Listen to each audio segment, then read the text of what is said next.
The Lewis children were brought up in a poor neighborhood of Faraday in Louisiana. Their father Elmo was a hard-drinking farmer, but their mother Mamie was a fiercely religious woman. With her sisters, she'd founded the Assembly of God Church, which dominated their lives.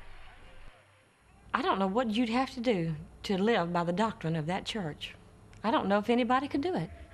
Everything was bad. And I just remember those preachers saying that we were going to go to hell if we did this, and we're going to go to hell if we did that. And I mean, there was so much that we couldn't do. It was very scary. I remember one preacher saying, you can tell people that aren't living right because you can see the devil's tail sticking out of their house, a TV antenna.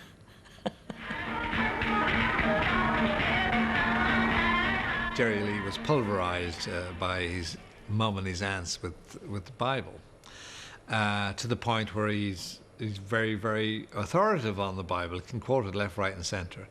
When you look into his eyes when he's speaking about God and religion, it's quite terrifying. You know, religion is supposed to be the joy of the Lord, but I mean, when it's carried to that extreme, it can be quite terrifying.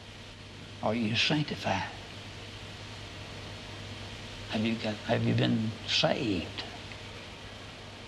See, I was a good preacher. I know with my Bible.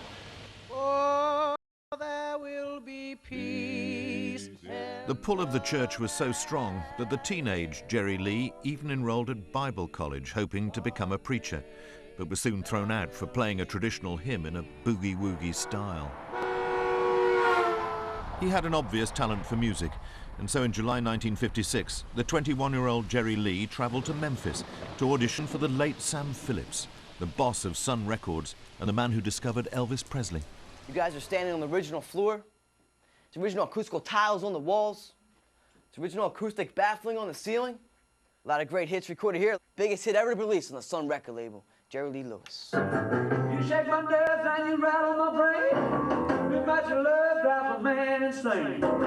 You broke my will, but what a thrill. Goodness gracious, great balls of fire. But the moment he'd finished recording Great Balls of Fire, Jerry Lee was filled with guilt that he was playing the devil's music. And he began arguing with the producer, Sam Phillips. Great balls of fire! Remarkably, the exchange was captured on tape. We've reconstructed the scene, but the dialogue is genuine and reveals the true extent of Jerry Lee's distress. H-E-L-L. The mighty great balls of fire. It says, make merry with the joy of God. But when it comes to worldly music, rock and roll, get out, anything like that, and brother, I mean, you got to be so pure. Now, no sin shall enter there. No sin. Or it says no sin. It don't say just a little bit. It says no sin shall enter there. Brother, not one little bit. You got to walk and talk with God to go to heaven. Now look, Jerry, I'm telling you out of my heart, and I have studied the Bible a little bit. Well, I have too. I've studied through and through and through. Well, listen, Jerry, I know what Jerry, I'm talking about. when you think that you can't do good, be a rock and roll exponent. You can do good, Mr. Phillips. Don't get me wrong. Wait a minute now. I say do good. You can have a kind heart. I don't mean. You can help people. You can save souls. No. Yes, you'll never make it. How can the devil save souls? Devil ain't What are you talking about? Man, I got the devil in me. If I didn't, hell, I'd be a Christian. Nearly 50 years after that recording, Jerry Lee Lewis has never lost the feeling that he's disobeying his God by playing rock and roll music. That's an old rock and roll baby. I think the punishment for the talent is that he also knows that he's a great sinner. But he'll say, it's not for you to judge me, it's God that will judge me. Tragedy and bad judgment have dogged Jerry Lee. He still tours, but lives a reclusive life.